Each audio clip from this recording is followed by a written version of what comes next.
Heureuse de vous retrouver pour ce principal regard de l'actualité sur la télévision Shekina. Mesdames et messieurs, vous êtes bien évidemment les bienvenus. Et pour démarrer, partons au quartier Razel dans la commune d'Ovendo où les populations sont toujours menacées d'expulsion.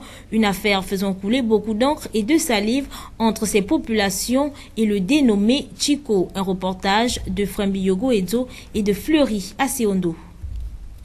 La colère ne cesse de monter au sud de Libreville, dans la commune de Vendo, plus précisément au quartier Razel, où près d'une vingtaine de familles sont menacées d'expulsion de leurs domiciles respectifs par un pseudo-propriétaire des lieux ayant à sa possession une simple copie des titres de propriété, lequel document, selon lui, le confère le droit d'exposer d'autres citoyens comme lui à la Belle Étoile, alors que les documents présentés par l'autre partie prouve plutôt le contraire.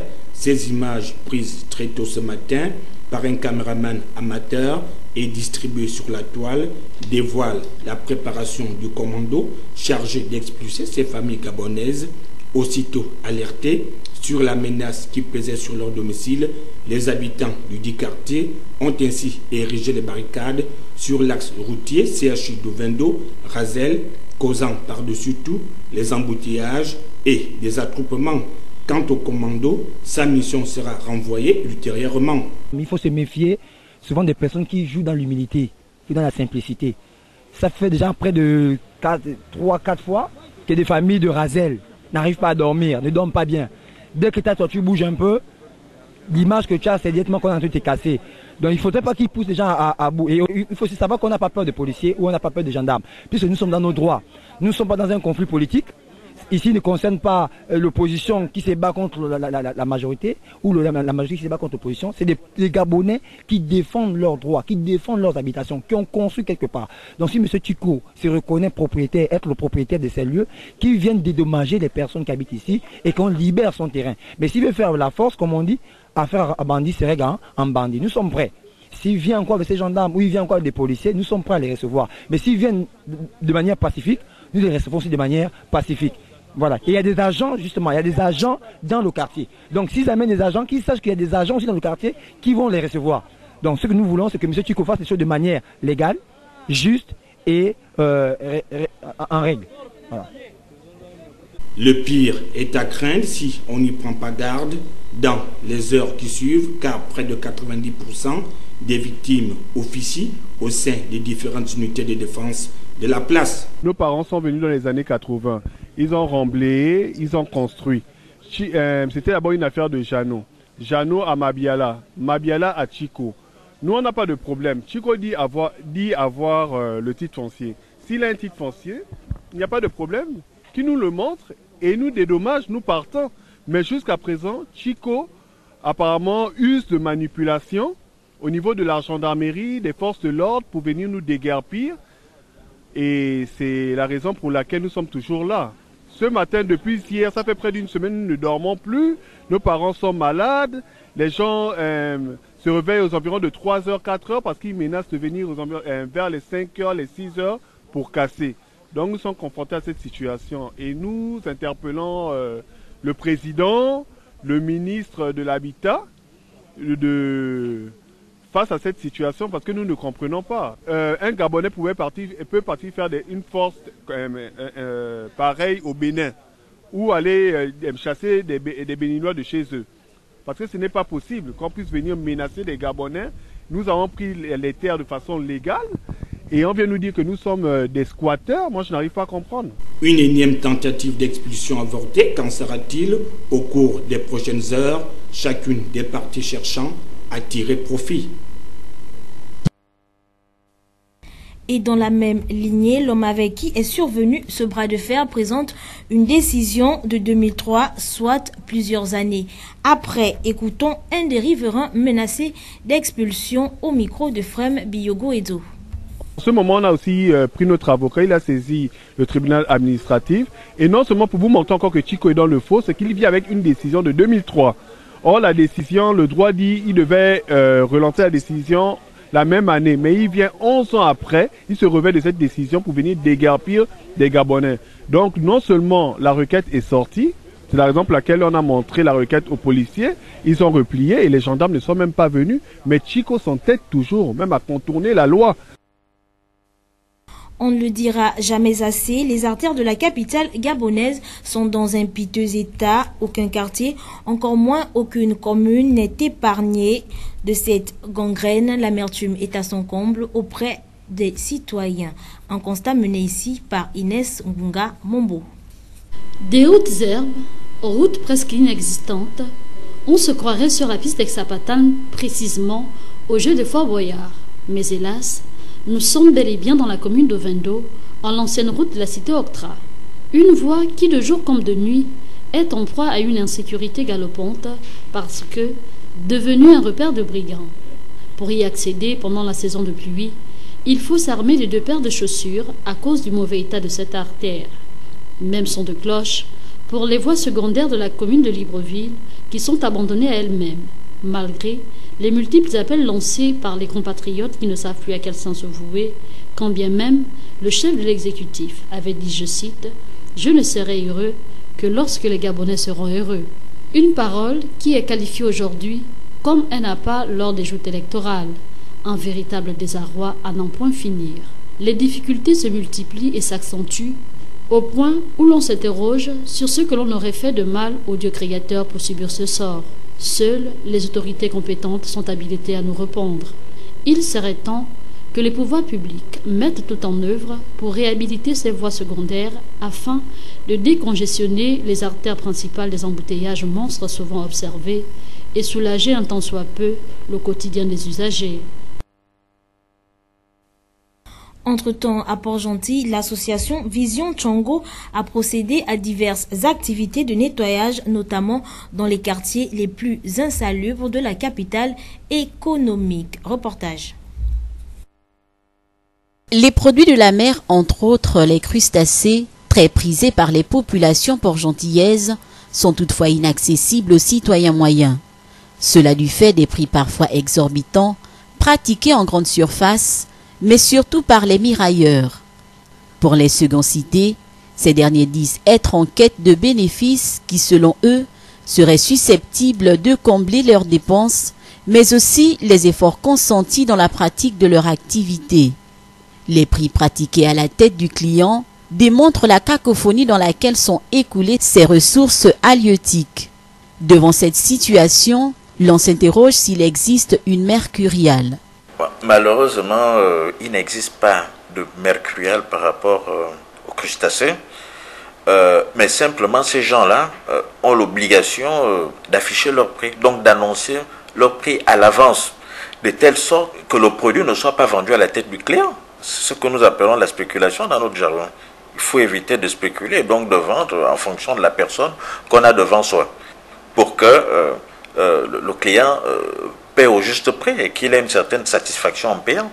À la question de savoir s'il est possible de stabiliser les prix par le biais de la réglementation en vigueur, voici ce qui en ressort. Là, c'est quand même un peu difficile. En général, pour bloquer un prix, ça doit découler en fait des discussions entre l'administration et effectivement les commerçants. L'administration ne fixe pas les prix de manière unilatérale. Et même au plus haut niveau de l'État, c'est à la suite effectivement des discussions entre l'État et le patronat qu'on aboutit à un prix stable. On peut arriver effectivement à stabiliser le prix, mais cela va découler en fait d'une série de discussions avec les commerçants. À l'issue de son propos, le directeur provincial de la Direction générale de la consommation et de la concurrence a délivré ce message. Mon message à l'endroit des populations, c'est que la DGCC a pour rôle la protection des intérêts économiques et sanitaires du consommateur. Et donc nous invitons les consommateurs à être de plus en plus vigilants et à être des consommateurs acteurs de la consommation. Cela veut dire que lorsque le consommateur constate un problème sur le marché, eh bien, n'hésitez pas à venir auprès de la DGCC et nous allons rapidement diligenter une enquête pour effectivement aller constater les faits. Le contexte économique étant un facteur de la diminution du pouvoir d'achat des consommateurs, Ces derniers espèrent une action des instances compétentes visant à stabiliser le prix des crustacés. Nous sommes allés un peu vite en besogne, vous l'avez sûrement constaté. Il s'agissait plutôt du rôle et des missions de la Direction générale de la consommation et de la concurrence. Poursuivons, ils sont 61 stagiaires qui ont reçu les diplômes de fin de stage au centre de formation et de réinsertion professionnelle en présence du parrain et de plusieurs autres responsables qui témoignent du bilan plutôt positif de cette année. Reportage. Le centre de formation et d'insertion professionnelle CEFIP a livré sa première cuvée de stagiaires, entre autres dans les filières hôtellerie-restauration, éducation préscolaire, infirmière soignante et transit douane. Dénommé Espoir Marc Nchongo, ce sont environ 60 impétrants qui ont reçu leur diplôme de fin de formation des mains du parrain et autres responsables présents à la cérémonie organisée à cet effet dans la salle des mariages de la mairie du 3e arrondissement. Dans son propos de circonstance, la directrice des études a dressé le bilan de l'année. Les résultats de l'année scolaire qui s'achève sont globalement satisfaisants. Nous n'avons pas noté de cas d'indiscipline majeure. Le comportement de nos lauréats de ce jour est globalement satisfaisant et nous sommes fiers de mettre sur le marché d'emploi des hommes et des femmes bien formés. Le responsable de l'établissement, quant à lui, a remercié les partenaires, soulignant toutefois quelques préoccupations. Chers partenaires, nous sommes fiers de redonner dans le cadre de cette collaboration la dignité à des personnes qui avaient déjà perdu espoir. Monsieur le parrain, nos efforts de mettre en place une technique de pointe pour la cuisine, boulangerie et pâtisserie sont encore insuffisants. Nous vous remercions d'avance pour toute assistance multiforme sur ce sujet, pour nous aider à atteindre notre objectif de formation de qualité. Au nom de ses camarades, le major de la promotion a fait cette doléance. Au directeur général du centre, nous voulons dire que Dieu vous bénisse. Nous avons vu toute votre détermination, toute votre volonté lors de la recherche des stages à vos élèves. Un tel engagement ne nous a pas laissé indifférents et nous profitons de la circonstance pour vous réitérer nos sincères remerciements. Au nom de tous les stagiaires, je vais terminer en remerciant tous ceux et celles qui ont bien voulu honorer de leur présence. Et à monsieur le parrain, vraiment, trouvez-nous un emploi. Nous sommes bien formés. Conscient des difficultés qui découlent de la recherche d'un emploi, le parrain a fait cette adresse. Je vous souhaite beaucoup de chance dans la quête d'un emploi, parce que c'est devenu très difficile à Port-Gentil. Mais lorsqu'on regarde, vous êtes un peu diversifié et vous avez compris que aujourd'hui Port-Gentil a trop vécu sur le pétrole et on doit pouvoir effectivement aller chercher d'autres horizons. Ces jeunes diplômés outillés par une formation de qualité sont désormais sur le marché de l'emploi. La prestation de quelques artistes locaux, la remise de parchemins aux impétrants et la traditionnelle photo de famille ont constitué l'épilogue de cette cérémonie.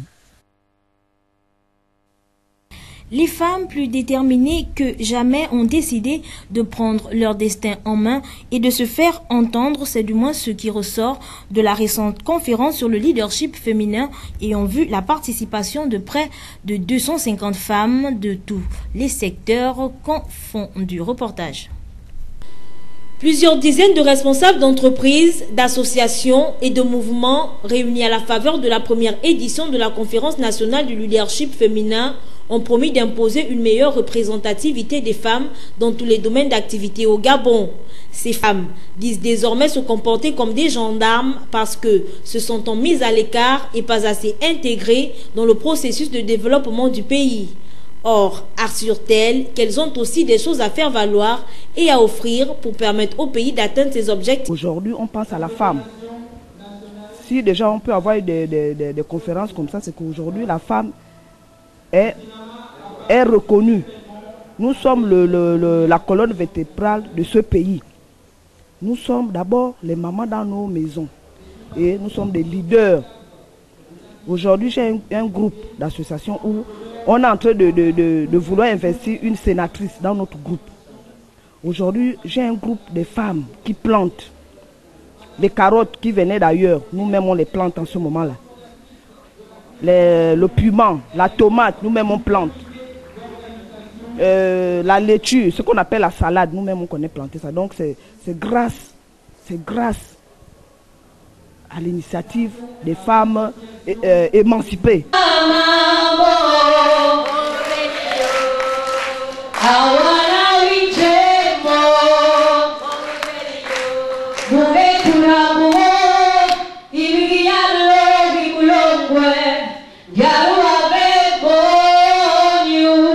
Dans cette chanson, je vais tout simplement dire à la femme, lève-toi et sois la lumière du monde. Merci.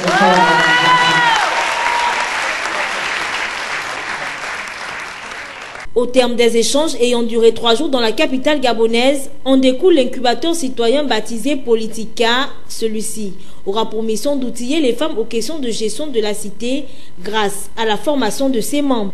Les femmes leaders veulent, par cette initiative, impliquer davantage la gente féminine à la politique, tout en la permettant d'accéder en grand nombre aux postes de décision dans la sphère politique du pays. Et dans un mois, leur plaidoyer sera officiellement transmis aux instances dirigeantes.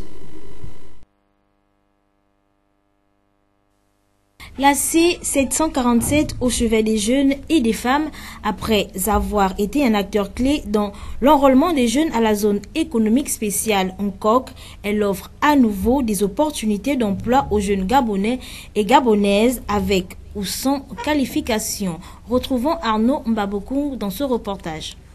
Après leur enrôlement à la zone spéciale économique d'Nkok, il y a quelques jours, grâce à la collaboration de nombreux partenaires, notamment à l'appui de la C747, les 264 jeunes appelés à travailler dans cette zone à régime spécial ou privilégié, aux côtés d'autres, ont échangé avec les responsables de la C747, une rencontre fructueuse en ce qu'elle présente de nouvelles opportunités d'emploi. Nous aurons la possibilité, pour ceux qui vont bien se comporter, pour ceux qui vont faire étalage de leur talent, d'obtenir à la zone spéciale économique de Nkok des chefs d'équipe qui seront donc rémunérés au-delà du SMIC.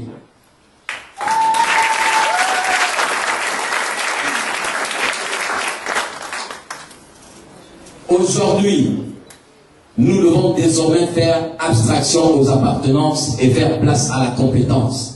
Il n'est plus question de dire au Gabon, je suis de tel camp, je suis de tel camp ou de tel autre camp. Il est question de parler du plus grand clan, le clan du Gabon, donc des Gabonaises et des Gabonais. Et ce clan a besoin des jeunes dynamiques, des jeunes qui travaillent, des jeunes qui trouvent de l'emploi, des femmes qui peuvent s'autonomiser et des femmes qui peuvent montrer qu'elles peuvent être des véritables précurseurs du développement. Des offres de formation multiformes qui incluent les personnes d'un certain âge grâce à la signature du protocole d'accord avec un opérateur économique de la place, une politique entrepreneuriale démesurée qui vise la rupture avec les politiques politiciennes actuelles afin de faire de tous les Gabonais un acteur propice pour le développement du pays et partant de ses fils et filles. Parlons des activités municipales à présent. La mairie de Libreville, depuis ce matin, procède à la distribution du matériel de bureau aux mairies d'arrondissement. Une action menée par la chargée du patrimoine. J'y arrive sur injonction de l'autorité municipale. Nos envoyés spéciaux, Euphrem Biyogo Edzo et Fleury à Seondo. C'est un élan de solidarité manifesté une fois de plus par l'hôtel de ville de Libreville à l'endroit des mairies des 6 arrondissements en leur dotant le matériel bureautique composé de fauteuils, chaises, ceci afin de rompre définitivement et de façon efficiente avec le manque criard d'outils de travail. À chacune des étapes, chaque responsable de mairie a reçu le précieux sésame des mains de l'émissaire de l'hôtel de ville. Je vous prierai de bien vouloir transmettre vos sincères remerciements à l'édite de la commune de Libreville, Madame Christiane Osuka, pour cet effort remarquable qu'elle a fait pour doter les arrondissements de mobilier, de bureaux et des salons, des responsables. Ça fait longtemps que nous n'avons pas, que nous avons vécu, nous avons travaillé dans des conditions plus ou moins précaires, avec de l'immobilier obsolète. Et en encore une fois, merci à madame. Et je lui souhaite bon courage. Par cette dotation, les 6 arrondissements de la commune affichent désormais un tout autre visage que celui observé peu avant l'arrivée de ces nouvelles dotations. L'administration, ce n'est que la continuité. Et remercier madame le maire de la commune de Libreville, madame Osouka, pour une fois de plus encore répondu à nous donner des communautés, nous permettre de pouvoir mieux travailler, afin de pouvoir aider nos concitoyens dans le quotidien de différentes tâches que nous sommes assignés. Et dans ce genre de conditions, c'est vraiment encore la bienvenue, comme elle a si bien fait en nous dotant aussi des matériels roulants, des véhicules. Aujourd'hui, voici le mobilier de bureau et tout. Et que dire de plus? Extrêmement grand merci à madame le maire de la commune de Libreville pour ce mobilier de bureau. Vivement que les heureux bénéficiaires en font bon usage tout au long de leur exercice. En politique à présent, l'Union des patriotes gabonais loyalistes était face à la presse pour condamner le comportement de David Badinga, exclu de cette formation politique, et affiche au passage son attachement à Jean-Ping. Retrouvons Euphrem Biyogo Edzo et Fleury Aseondo dans cet élément. L'Union des patriotes gabonais loyalistes refuse de faire l'amalgame entre l'ultima ratio et l'irratio ultima.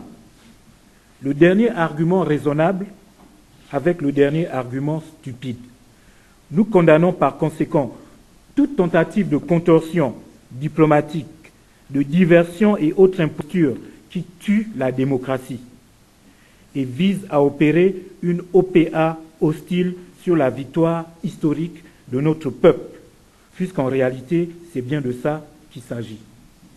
Dans la même veine, nous tenons à rappeler à la nation tout entière le soutien indéfectible de l'Union des patriotes gabonais au président élu Jean-Ping, réaffirmant par là même notre adhésion totale au choix du peuple gabonais souverain et à la défense de ses acquis révolutionnaires. Hors de nos frontières à présent, Séoul a sollicité Gyeonggan lundi pour engager des discussions militaires la semaine prochaine, ce qui n'était pas arrivé depuis 2015. Presse internationale. Pour le nouveau gouvernement sud-coréen, c'est un premier pas vers l'apaisement des tensions. Le ministre de la Défense demande des pourparlers militaires avec le Nord le 21 juillet pour arrêter toute activité hostile qui augmente les tensions militaires dans la zone démilitarisée. Investi en mai, le président sud-coréen avait promis de nouvelles discussions avec la Corée du Nord, un dialogue devenu urgent alors que les tensions ne cessent de grimper. Depuis début 2016, la Corée du Nord a mené 2 essais nucléaires et elle accélère le rythme de ses essais de missiles. Succès majeur il y a moins de 2 semaines, Pyongyang a réussi son premier essai de missile balistique intercontinental qui pourrait atteindre les côtes américaines s'il était utilisé. Un arsenal militaire plus diversifié et sophistiqué qui inquiète Washington. Les États-Unis resserrent l'étau autour de Pyongyang et menacent son allié chinois de sanctions commerciales. Les précédentes discussions intercoréennes en 2015 avaient été un échec. Seule concession de la Corée du Nord, la réunion des familles séparées par la guerre. Une image rarissime. La Croix-Rouge demande à nouveau que les familles se retrouvent en octobre.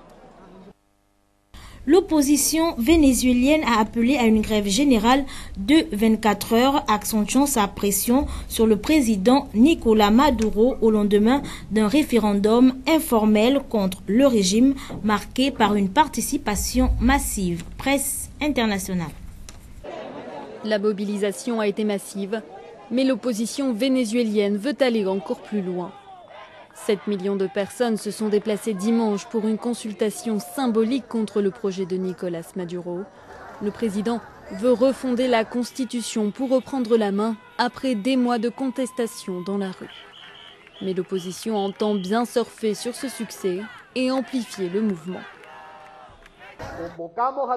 Nous appelons tout le pays ce jeudi à une grève générale, massive et sans violence de 24 heures afin d'exercer une pression sur le gouvernement et de se préparer à l'escalade définitive de la semaine prochaine contre la fraude constitutionnelle et achever la restitution de l'ordre constitutionnel. Le gouvernement a récemment décidé de convoquer une assemblée constituante censée apporter paix et stabilité au pays. Ses membres doivent être élus le 30 juillet. L'opposition dénonce une volonté de contourner l'Assemblée nationale où elle est majoritaire depuis l'an dernier. Mais Nicolas Maduro reste inflexible, trop inflexible même pour de grandes puissances étrangères. Du côté des États-Unis, Donald Trump salue la consultation symbolique de l'opposition et menace le président vénézuélien de sanctions économiques s'il ne retire pas son projet de constituante. Fermeté aussi du côté de l'Union européenne, qui a appelé le gouvernement à suspendre ce projet. Une intrusion dans les affaires internes du pays, selon le président vénézuélien. Que croit-il? Que nous sommes en 1809, lorsque l'on recevait des ordres des empires européens? Le Venezuela est un pays libre et souverain et ne reçoit d'ordre de personne. Ce sont les Vénézuéliens qui décident. L'Union européenne n'exclut pas elle aussi d'imposer des sanctions contre le gouvernement vénézuélien. Les manifestations ont fait près d'une centaine de morts depuis 3 mois. Avec les turpitudes que connaît le monde de l'éducation depuis quelques années, dans la rubrique consacrée à l'expression libre, l'on a jugé utile de poser la question suivante: peut-on croire à la crédibilité de nos examens scolaires aujourd'hui? À cet effet, retrouvons Psoméyan et ses nombreux interlocuteurs dans cet élément. La crédibilité des examens scolaires encore aujourd'hui? Oui, je pense que nous devons croire à la crédibilité de nos examens. Et la première des choses que nous devons comprendre en tant que citoyens, nous devons d'abord faire confiance à nos enseignants. Il faudrait que nous apprenions à leur faire confiance. Ce n'est pas parce qu'il y a les grèves, il y a ceci. Les élèves doivent faire confiance à leurs enseignants pour leur permettre de mieux étudier. Parce que quand nous ne faisons pas confiance à nos enseignants, même quand il arrive que nous étudions, ça ne passe pas. Il faut apprendre à faire confiance et nous devons, nous-mêmes les parents, faire confiance à ceux qui guident nos enfants pour avoir un résultat parfait à la fin de l'année. Mais si nous n'avons pas confiance à ceux qui enseignent nos enfants, ça ne vaut pas la peine. Valable, je dirais oui, je ne vois pas pourquoi ça ne serait plus valable aujourd'hui. Non, mais les grèves, moi je me rappelle, bon, je vais prendre mon propre cas pour exemple. Je me rappelle quand j'étais au lycée, on faisait le cours terminé en juillet, en fin juin. Ce qui fait que fin juin, début juillet, on passait déjà les examens. Bon, maintenant, vous voyez que, vu aux grèves, ils étaient obligés de prolonger. Ce qui fait qu'aujourd'hui, beaucoup, ils ont commencé le bac aujourd'hui, non, je crois. Mais hier. On peut dire oui, on peut dire non. En réalité, l'année scolaire dure 9 mois. Et si vous utilisez 2 mois sur 9, il y a un manquement de 6 mois restants. Et comment faire pour terminer certains chapitres qu'on a eu à commencer et qu'on n'a pas pu boucler? Ça, c'est déjà un problème. Secondo, les examens doivent prendre leur cours parce qu'il y a un programme académique qui est suivi et qu'on doit respecter. Vous saviez, si les examens ne sont pas faits, l'UNESCO nous regarde. C'est un problème politique et étant donné que c'est un problème politique, on est obligé d'aller jusqu'au bout de la logique, sachant bien qu'il y a des manquements sur toute la lignée. On ne blague pas avec l'éducation. L'éducation, c'est le repère. Moi, je pense que les examens aujourd'hui là ne sont pas crédibles plus que dans les établissements. On assiste à ce phénomène-là que vous connaissez tous, que les programmes ne sont pas respectés. Déjà qu'on commence l'école en retard et les grèves qui se perpétuent, qui arrivent à tout moment de l'année, ça fait en sorte que l'élève aujourd'hui, on ne sait plus là où va l'éducation dans notre pays, au Gabon. Non, pas du tout. Les examens de cette année ne peuvent pas, surtout de cette année, ne peuvent pas être comme les examens des années antérieures. Encore qu'à notre époque, tout était régularisé. Bon, aujourd'hui, le gouvernement veut forcer à faire des choses alors que c'est aussi de manière intellectuelle, n'est-ce pas, de reconnaître la faiblesse d'une force ou bien la force de quelqu'un d'autre. Quand on est intellectuel, c'est aussi de savoir que je n'arrive pas à faire telle chose de bonne manière. Nous constatons que depuis un moment, l'éducation nationale, l'éducation au Gabon ne fait que baisser chaque année. Chaque année. Quand on peut avoir regardé dans le CM2, il y a mon petit frère qui a passé les examens et je me suis rendu compte que c'était plus facile par rapport à ce que j'ai passé. Donc il n'y a même pas de questions pièges, tout. On balance comme ça pour envoyer aux enfants au collège, sans niveau, des choses comme ça. Et arrivé au collège, on va commencer avec les grèves. Oui, ça dépend de l'examen et ça dépend des milieux d'où ça se passe. Pour moi, je peux dire oui, que c'est encore valable, puisque les, comment on appelle ça, l'administration a été toujours prêt à financer les étudiants et je pense que pour moi, c'est toujours valable et crédible. À chacun son opinion, mesdames et messieurs, le débat se poursuit chez vous. Ainsi se referme cette page d'information. Merci à vous de nous avoir suivis. Au revoir.